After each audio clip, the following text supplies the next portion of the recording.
do not rise to the level of your expectations in a crisis situation, you fall to the level of your training. Over here at the University of Texas at Austin, hook 'em, I'm a Longhorn, is Dr. David Buss. He is the foremost evolutionary psychologist on earth, and he wrote a book called Why Women Have Sex with Dr. Cindy Meston, who studies mating.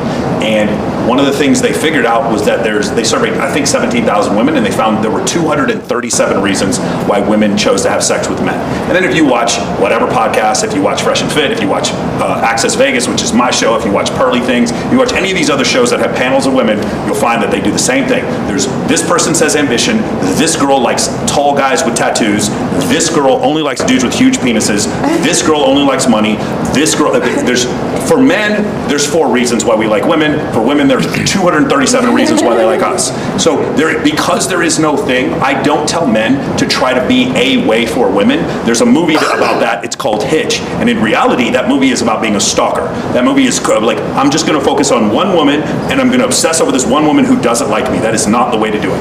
I try to help men become attractive to women in general. Being in better shape is more attractive to that middle of the standard deviation, that middle of the bell curve.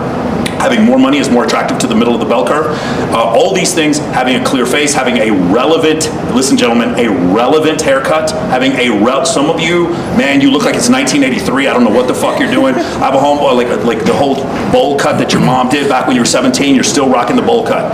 No, the jeans that you're wearing from Walmart when you were 17, no, not relevant. Being able to dress better, it's better to the middle of the standard deviation. So the thing is, we do all these things, and so in my course, one of the things I do is, I do take them to nightclubs, and one of the reasons why is I want overstimulus, I want them to be blown away, I want them to be incredibly intimidated, because I want to immerse them. And one of the reasons we do that is from the US military. There's 2 things.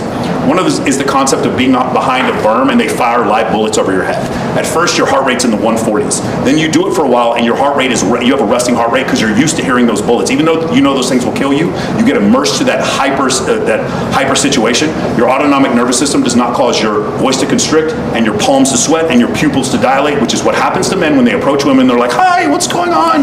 Do you guys want to get a drink? And I'm like, Jim, you were just talking, you were saying, hey, motherfucker, what's going on? Just 5 minutes ago. Now you're talking to this girl like Elmo, what's going on? That's what happens, right? Because they're not used to it.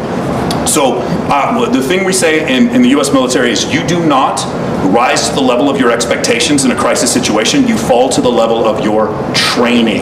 And that's the reason why I put my men through hell. We play basketball, they beat the shit out of each other, we go through all kinds of stuff, because if you can bench press 300 pounds, you can bench press 200 pounds. And so what I like to do is have these men figure out ways in their life. I use charity events, I love raising money for charity and inviting hundreds and hundreds of girls to these different charity events.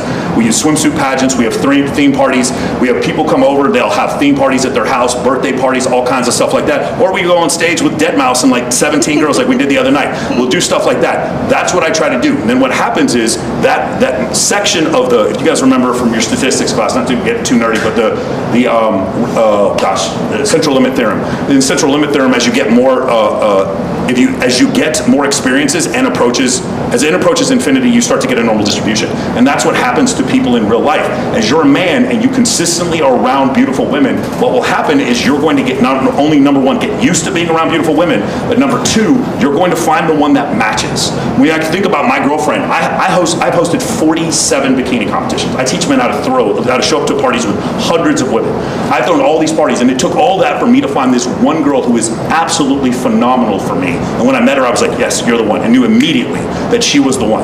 How was I able to do that? Because I had experience seeing red flags, talking about her fucking ex all the time. The fact that like just all kinds of crazy stuff that's going on where it's like very clear how she does not take accountability for her previous decisions. I'm like, that's fine for one of my female friends. That is not fine for the girl who's going to raise my kids. You need to be accountable. You need to understand that I can't have this type of behavior in my relationship.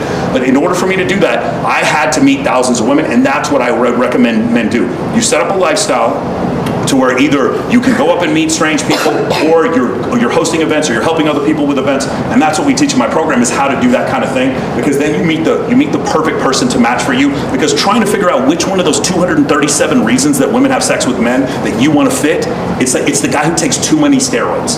It's the guy who shows off his Lamborghini. You're trying too hard at that one fucking thing. You need to learn how to be attractive to women, not attractive to one woman.